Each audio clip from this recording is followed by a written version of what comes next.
सदा दिन एक से किसी के गुजरते देखे, इंसान दुनिया में चढ़ते उतरते देखे, सदा दिन एक से किसी के गुजरते देखे।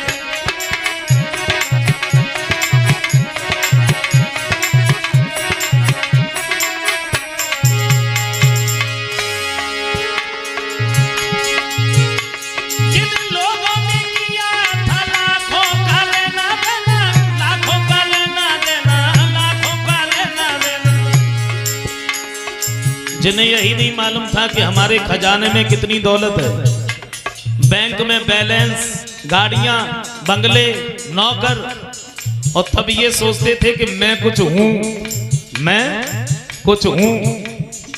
और माफ करें, देखो अभिमान तो हो जाता है, अभिमान हो जाता है। अधिक सुंदर होना, पहले पैसा पास में ना हो, फिर पैसा इकट्ठा हो जाए, समाज में थोड़ा नाम हो जाए, लोग अगर सम्मान करने लगे, फिर ये सोचते कि मैं कुछ हूं।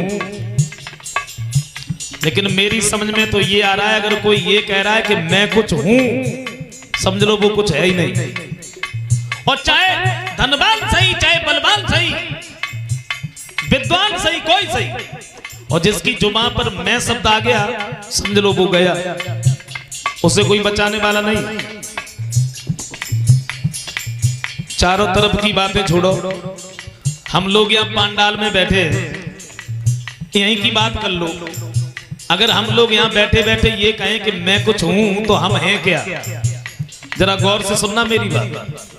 भागवत में श्री सुखदेव जी वर्णन करते हैं कि भगवान के एक रोमे में करोड़ों ब्रह्मांड यूं ही लुढ़कते रहते थे, एक रोमे में। तो पहली बात तो हम अपने ब्रह्मांड का पता नहीं लगा पाएंगे कि हमारा ब्रह्मांड है कौन सा। अगर हमने अपने ब्रह्मांड का पता लगा भी लिया, तो हमारे ब्रह्मांड में 14 लोक हैं। 14 लोकों में मुख्य 3 लोक हैं, और 3 लोकों में मुख्य मृत लोक है, और मृत लोक में 7 द्वीप हैं। 7 द्वीप में एक जम्बू द्वीप है, और एक जम्बू द्वीप में 9 वर्ष हैं। 9 वर्ष में ये अपना भारतवर्ष है, और भारतवर्ष में ये उत्तर प्रदेश है। उत्तर प्रदेश में ये डिस्ट्रिक्ट कन्नौज है। थोड़ी सी जगह में हम लोग यहाँ बैठे हैं। अगर हम ये कहें कि मैं कुछ हूं, तो क्या सच बताना हमारा तुम्हारा कहीं पता लगेगा कि हम कहाँ हैं, कैसे? तो फिर काहे का अभिमान?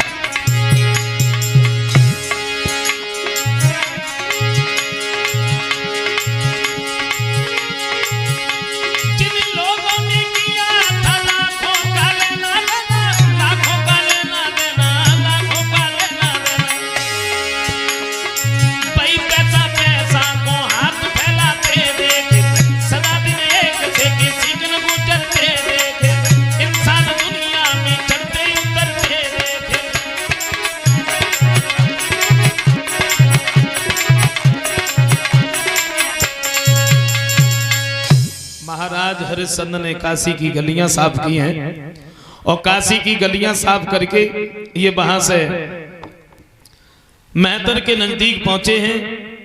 पूछ लिया मेहतर ने, हरिश्चंद्र जी महाराज क्या काशी की गलियां साफ करके आए हो?